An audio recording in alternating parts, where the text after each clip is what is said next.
திருமதி சசிகலா சண்முகம் ட்ரீம் ஃபேக்டரியில் இருந்து. இன்று நான் உங்களுடன் கதைக்க போறது ADHDயின் மர்ம முடிச்சுகளை பற்றி. ADHD உங்களுக்கு தெரியுமா? எத்தனை மில்லியன் பேரை இந்த உலகத்துல பாதிச்சிருக்குது, இன்னமும் பாதிச்சு கொண்டிருக்குது. இப்ப இது விரிவா பார்க்கணும்னு சொன்னா நான் இந்த இதுல டிஸ்கஸ் பண்ணுவோம். இதுக்குரிய காரணங்கள் என்ன, அதுக்குரிய சிகிச்சை முறைகள், அறிகுறிகள் என்ன, அதை எப்படி மேனேஜ் பண்றதுன்னு சொல்லி தான் இதை நாங்க இந்த வீடியோல கதைக்க போறோம். இந்த ADHD வருவதற்குரிய காரணத்தை நாங்க பார்ப்போம். ஹெரிடிட்டின்னு சொல்லுவோம், அதாவது மரபியல் நிலைப்பாடு.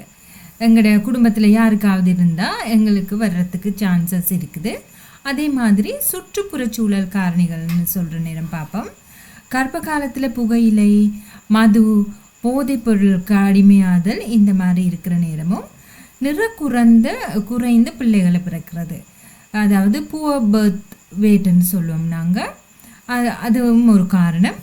அதை விட நாங்கள் சொல்ல போனால் குறை மாதத்தில் பிறக்கிறது, டெலிவரியில் பிரச்சனை ஏற்படுத்துறது, இக்குபேட்டரில் குழந்தை வச்சிருக்கிறது, இந்த மாதிரியான காரணங்களாலேயும் ADHD ஏற்படலாம். அதே மாதிரி அசுத்த காற்றை சுவாசிப்பதன் மூலமும் எங்களுக்கு ADHD வரத்துக்கு நிறைய சான்சஸ் இருக்குது. அப்போ இப்படியான இடங்கள்லையும் வசிக்கிறவங்க கொஞ்சம் இந்த மாதிரி ஃபேக்டர்ஸ் இருந்தால் நாங்கள் சொல்லுவோம் இது ஒரு ஃபேக்டர்ன்னு. அப்போ அதை கொஞ்சம் அவதானமாக பார்த்து கொண்டு வந்தோம்னா, இந்த மாதிரி அறிகுறிகளும் எங்களுக்கு வந்துச்சுண்டா, சிம்டம்ஸும் இருந்தால் நாங்கள் ஒரு ப்ரொஃபஷனலை சந்திக்கிறது கூடிய விரைவில் எங்களுக்கு அதுக்குரிய சொல்யூஷன் கிடைக்கிறதுக்கான வழிமுறையாக இருக்கும். ADHD-ய நான் 3 வகைப்படுத்தலாம், 3 பிரிவுகளா பிரிக்கலாம்.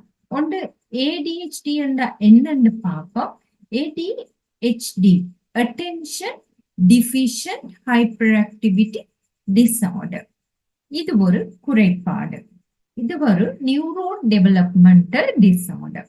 இப்ப சாதாரணமா எனக்கு கண்ணாடி இல்லாம வாசிக்க முடியாது. அப்ப நான் அந்த குறைய நிவர்த்தி செய்யறதுக்காக கண்ணாடி பாவிக்கிறேன். அப்ப அதே மாதிரி இது ஒரு குறைபாடு. சாதாரணமா நாங்க சொல்லுவோம் இது ஒரு மிஸ்ஃபயரிங்னு சொல்லி, நியூரோன் டிரான்ஸ்மிட்டர்ஸுக்கு பிரச்சனை உண்டு. அப்ப இதுக்கு நாங்க பெட்டர் மேனேஜ்மெண்ட் செய்யலாம். அது வகைப்படுத்தலின் பெராமீட்டர்ஸ், இந்த பெராமீட்டர்ஸை வச்சுதான் இந்த அளவுகோல் நாங்க ரேட்டிங் ஸ்கேல வச்சுதான் எந்தெந்த ரேட்ல இந்த பிள்ளைக்கு பாதிச்சிருக்குன்னு சொல்லி வகைப்படுத்தக்கூடியதா இருக்கும். இப்ப நாங்க பார்ப்போம், இது அவதான குறைபாடு உண்டு. அடுத்தது அவதான குறைபாடுன்னு சொல்றது ADD அட்டென்ஷன் மட்டுமே. அந்த பிள்ளைக்கு அட்டென்ஷன் ஒரு ஃபோக்கஸ் பண்ண முடியாம இருக்கும். ஏதாவது உண்டுல நாங்க சொல்லுவோம் என்னன்னு சொன்னா கவனக்குறைபாடு. கவனக்குறைபாடு இந்த மாதிரியான கவனக்குறைபாடுன்னு பார்ப்போம்னு சொன்னா, ஒரு இடத்துல கன நேரமா அவங்களுக்கு அட்டென்ட் பண்ண முடியாது. அட்டென்ஷன் ஒரு 45 நிமிஷம் ஒரு பீரியடா இருந்தா வகுப்பறையில 45 நிமிஷமும் அந்த பிள்ளையால கவனத்தை செலுத்த முடியாது. ஒரு 5 மினிட்ஸ் கூட அந்த பிள்ளையால கவனத்தை செலுத்த முடியாது. இப்ப நாங்க ஏதாவது 1-2 பேக்வேர்டா என்ன எண்ணிக்கொண்டு போங்க, அதாவது 1 2 3 4 5 6 7 8 என்று சொல்லிக்க 8 7 6 அந்த மாதிரி பேக்வேர்டா வரைக்கும் அந்த பிள்ளைக்கு அந்த அட்டென்ஷன் அவதானமா அந்த பிள்ளைக்கு அதை செய்ய முடியாம இருக்கும். அப்ப அதுல எங்களுக்கு தெரியும் அட்டென்ஷன் பிரேக் கொண்டு இருக்கு, இந்த பிள்ளையால அட்டென்ட் பண்ண முடியாம இருக்குது. நிறைய பேருக்கு அத ஒரு ஒழுங்குபடுத்தி செய்யறதுல, ஆர்கனைஸ் பண்ணி செய்யறதுல ஒரு சிரமம் இருக்கக்கூடியதா இருக்கும். டீச்சர்ஸ் ஸ்கூல்ல ஏதாவது இன்ஸ்ட்ரக்ஷன் கொடுத்தாங்கன்னு சொன்னா அது வீடுகளுக்கு சொல்ல மாட்டாங்க. அப்ப என்ன ஏதுன்னே சொல்ல மாட்டாங்க. அப்ப அந்த பேரண்ட் என்ன செய்யணும், இன்னொரு பேரண்ட கால் பண்ணி கேட்கணும், அல்லது இன்னொரு பிள்ளைகிட்ட கால் பண்ணி கேட்டுதான் இந்த ஹோம் ஒர்க்ல கூட செய்யக்கூடியதா இருக்கும். அப்ப இந்த மாதிரி நிறைய கம்ப்ளைண்ட்ஸ் இருக்கும். அடுத்தது நிறைய சாமான்கள் பொருள்கள் கவனம் இல்லாம தொலைச்சிட்டு வருவாங்க. அநேகமான பிள்ளைகள் பென்சிலை எந்த நேரம் தொலைச்சிட்டு வருவாங்க. இரேசர்ஸ், கலர் பென்சில்ஸ் எல்லாம் வீடுகளுக்கே வராது, தனி போத்தல் வராது, அனுப்புற ஒன்றுமே வீடுகளுக்கு வராது. அப்ப இது அட்டென்ஷன் குறைபாடு. அப்ப இது நாங்க சொல்லக்கூடாது எல்லாமா. இப்ப ஒரு நேரத்துல விட்டுட்டு வரலாம்.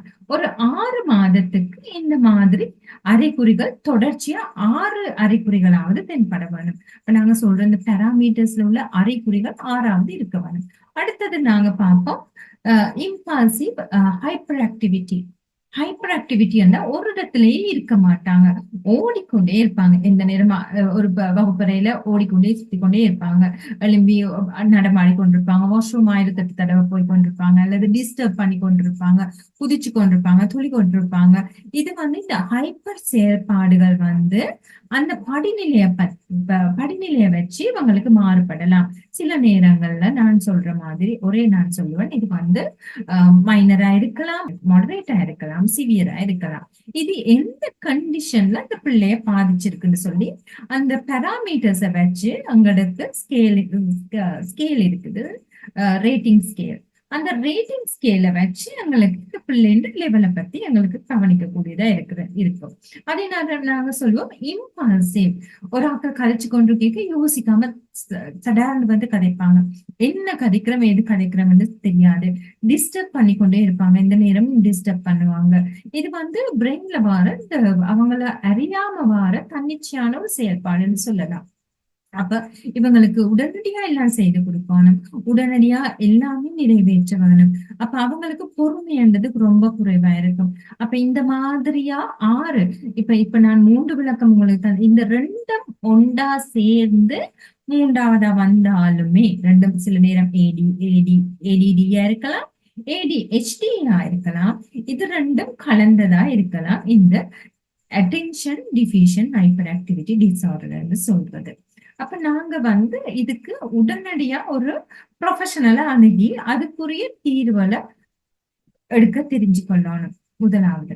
அப்ப நாங்க நிறைய பேர் என்ன செய்யறதுன்னு சொன்னா, இத பத்தின அறிவான விளக்கங்கள் எங்களுக்கு இல்லாததால நாங்க டிலே சின்ன பிள்ளைண்டா குள்ளப்படி பண்ணத்தானே செய்யும், சின்ன பிள்ளை சும்மா இருக்காது தானே நிறைய பேர் நாங்க நிறைய விதமான சப்பக்கட்டு கட்டுவோம். எங்களுக்கு ஒரு குறை இருந்தால் அது எங்களால தாங்கிக் கொள்ள முடியாது, எங்களுக்கு இருக்குன்னு சொல்லி ஏற்றுக்கொள்ற மனப்பக்குவம் எங்கள்கிட்ட இல்லை.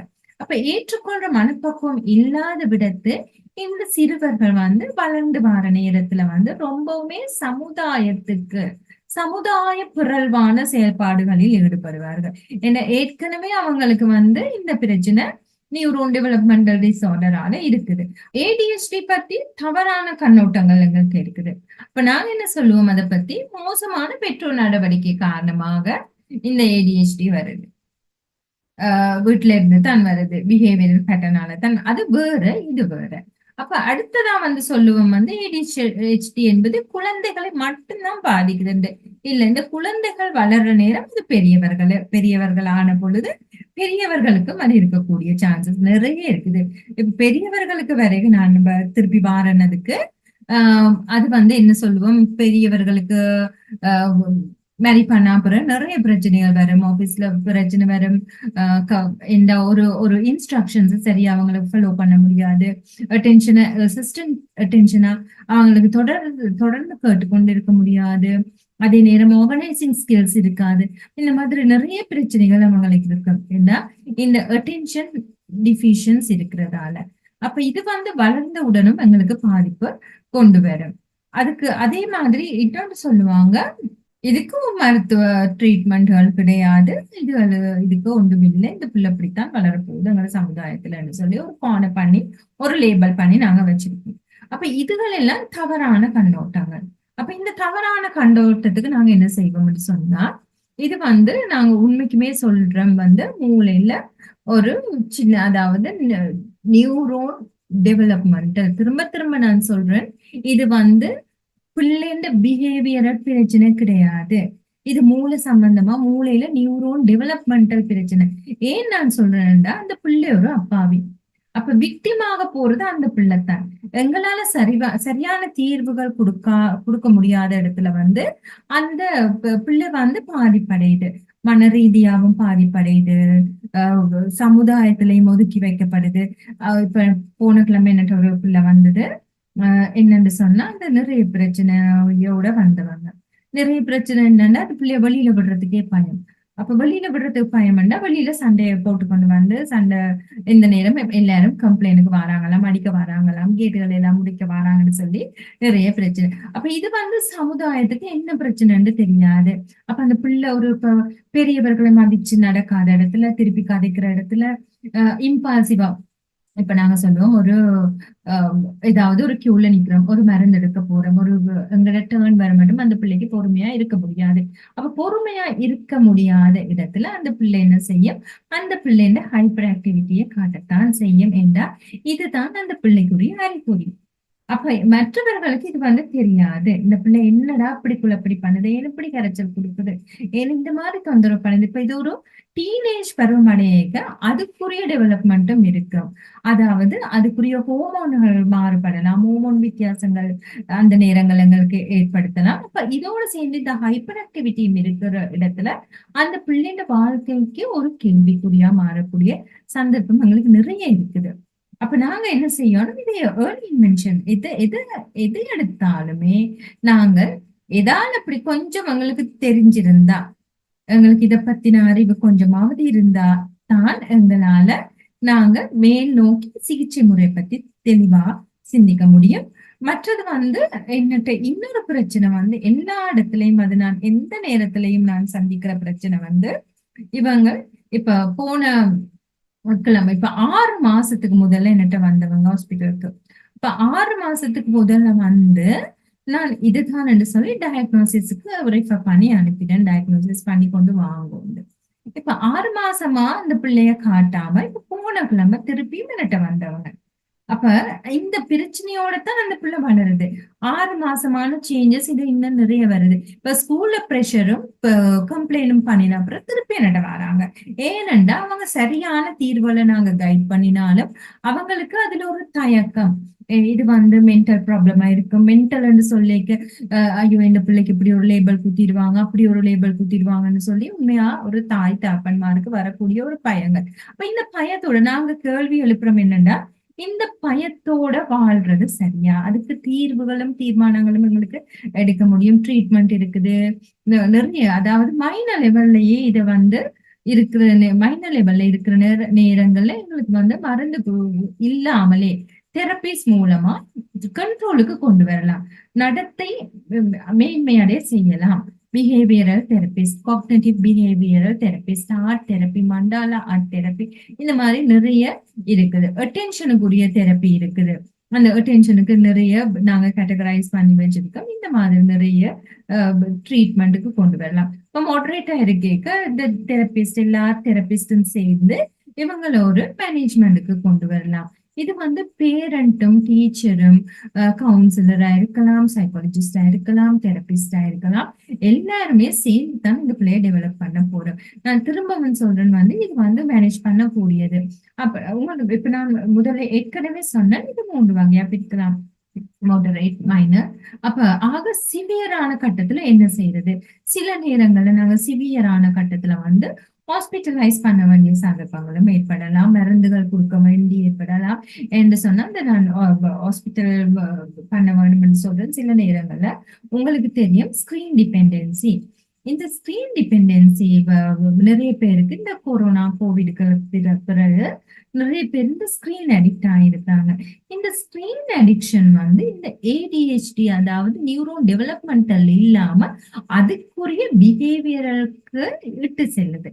அப்ப இந்த மாதிரி இந்த பிள்ளைகள் அடம் பிடிக்கிற நேரங்கள்ல ஹாஸ்பிட்டல் மீன்ஸ் அது மருத்துவத்துறை சார்ந்த ஹாஸ்பிட்டல் இல்ல, இவங்களை இன்டேக் பண்ணி மானிட்டர் பண்ணி இதுகள் கொடுக்காம, மானிட்டர் அதாவது ஸ்கிரீன்கள் பாவிக்க விடாம மருந்துகள் கொஞ்சம் இதுகளுக்குரிய மருந்துகளோட சேர்த்து பிஹேவியரல் தெரபிஸ்ட் எல்லாரும் சேர்ந்து கூட்டாக இவர்களை இதுல இருந்து வெளிக்கொண்டுவதற்குத்தான் இந்த சிகிச்சை முறை அவசியமாகிறது. அப்ப எங்களுக்கு தெரியணும் முதல்ல நாங்க இதுக்கு கட்டாயம் போக வேணும். ஏதாவது உங்களோட பக்கத்துல இருக்கிற கவர்மெண்ட் ஹாஸ்பிட்டலா இருக்கலாம் அல்லது பிரைவேட் ஹாஸ்பிட்டலா இருக்கலாம், யாராவது ஒரு ப்ரொஃபஷனலை சந்திச்சு இதுக்கு ஒரு தீர்வு எடுங்க. அதுக்கப்புறம் நான் முக்கியமா சொல்ல வரேன் எஜுகேஷன். இவங்களோட இந்த பிரச்சனை இருக்கிற நேரம் இவங்களோட எஜுகேஷன் அகாடமிக் கட்டாயம் பாதிப்படையும் என்றால் இவங்களால 45 நிமிஷம் அவதானமா இருக்க முடியாது. இம்பல்சிவ் ஹைப்பர் ஆக்டிவிட்டியா இருக்கிற நேரம் இவங்களுக்கு கவனக்குறைபாடு இருக்கத்தானே செய்யும். அப்ப என்னண்டா அவங்க படிக்க போறாங்க? அப்ப இதுக்கு நாங்க என்ன செய்யணும், இந்த ட்ரீட்மெண்ட் தெரபிஸ் எல்லாம் ஒரு பக்கம் போக இதுகளோட சேர்த்து பிளான், அதாவது சாப்பாடு பிளான் ஒன்று இருக்குது. நாங்க சொல்லுவோம் நிறைய பேருக்கு இந்த கோகோ சம்பந்தமான சாப்பாடுகள் கொடுக்க வேணாம். ஏன்னா அது வந்து மூளையில டோபமினை அதிகரிக்க செய்யும், இது சர்ப்ரைஸ் பண்ணும். அப்ப அது வந்து கூடாது, இவங்களை வந்து இதுக்கு லீட் பண்ணக்கூடிய சான்சஸ் இருக்குது. ஏடிஹெச்டிக்கு நிறைய இம்பல்சிவ்னஸ் கூட்டக்கூடிய சான்சஸ் இருக்கு. அப்ப அந்த டயட் மேனேஜ்மெண்ட் பிளானுக்கு வரணும். இதே மாதிரி இவங்க எக்ஸாமினேஷன் போற நேரம் இந்த டயக்னோசிஸ் ரிப்போர்ட் வந்து இவங்களுக்கு நிறையவே சப்போர்ட் பண்ணும். ஏன்னு சொன்னா அதுக்கு வந்து ஸ்பெஷல் இன்கொயரி ஒன்று இருக்குது. அதாவது அவங்கள ஒரு இதுக்கு இன்டர்வியூ ஒன்றுக்கு கூப்பிடுவாங்க. இந்த டயக்னோசிஸ் டெஸ்ட் ரிப்போர்ட்ஸ் எல்லாம் நாங்க கொடுக்குற நேரம் எங்களுக்கு நிறைய சலுகைகள் கிடைக்கும். அதாவது வெளிநாடுகள்லையும் எல்லா நாடுகள்லையும் அந்த ஸ்கிரீன் டெஸ்ட காட்டினோம்னு சொன்னா அவர்களுக்கு தெரியும் இது வந்து இவர்களுக்கு ஒரு பிரச்சனை இருக்குது, அந்த பிரச்சனைக்கு ஒரு தனி ரூம் அட்டென்ஷனை பிரேக் பண்ணணும்னு சொன்னா இவர்கள் அதிபுத்திசாலியானவர்கள். புத்திக்கும் இதுக்கும் சம்பந்தமே, இன்டெலிஜென்ஸுக்கும் இதுக்கும் சம்பந்தமே கிடையாது. ஏன்னு சொன்னா இது வந்து இன்டெலிஜென்ஸ் சம்பந்தப்பட்டது இல்லை. இன்டெலிஜென்ட்ல வந்து பிரச்சனை வரக்கூடிய சான்ஸ் இருக்கு உங்களுக்கு அட்டென்ஷன் இல்லாததால. அப்ப அட்டென்ஷனுக்குரிய தெரபிஸை நாங்க கொடுத்தோம்னா பிரேக் பண்ணாம இருக்கிறதுக்கு தனி ரூம் கிடைக்கிறதுக்கு சான்ஸ் இருக்கு. எக்ஸாம்ஸ் எழுதுற நேரம் அவர்களுக்குரிய ரிப்போர்ட்டை பொறுத்து நிறைய எங்களுக்கு சலுகைகள் இருக்கு. அந்த சலுகைகளை பாவிக்கிறதுக்கு நாங்க ரிப்போர்ட் கட்டாயம் எடுத்து வச்சிருக்கிறோம், ஸ்கிரீனிங் ரிப்போர்ட். அப்ப இந்த ஸ்கிரீனிங் ரிப்போர்ட்டை நாங்க தாமதிக்க இந்த பிள்ளைங்க மேனேஜ்மெண்ட், இந்த பிள்ளைகளை மேனேஜ் பண்றதும் எங்களுக்கு தாமதமாகும். ஏன்னா இந்த பிரச்சனைகளோட தான் இவர்கள் வளர்ந்து வருவாங்க. அப்ப இந்த மாதிரி பிரச்சனை கதைக்கிறதுக்கு விட எங்களுக்கு தீர்வுகள் நிறைய இருக்குது. இதை பற்றிய மேலதிக விவரங்களுக்கு நீங்க என்ன தொடர்பு கொள்ளலாம் அல்லது கமெண்ட் பண்ணுங்க. இந்த வீடியோவை எல்லாருக்கும் ஷேர் பண்ணுங்க. இந்த கட்டாயமா எவ்வளவு மில்லியன் பேர் இந்த ஏடிஹெச்டியால பாதிச்சிருக்கிறாங்க. எங்கட வீட்டுலயும் இருப்பாங்க, பக்கத்து வீடுகள். நான் திரும்பவும் சொல்றேன், ஏன்னா இது ஒரு அவேர்னஸ் ப்ரோக்ராம். அவேர்னஸ் எங்கள்கிட்ட சரௌண்டிங்ல அவேர்னஸ் ஏற்படுத்தினோம்டா மாற்றத்தை எங்களுக்கு கொண்டு வர ஈஸியா இருக்கு. இத ஷேர் பண்ணுங்க, சப்ஸ்கிரைப் பண்ணுங்க, லைக் பண்ணுங்க. எந்த விதமான பிரச்சனைகளுக்கும் தீர்வுகள் இருக்கு, தயங்காமல் ப்ரொஃபஷனல்ஸை அடையுங்க. நன்றி.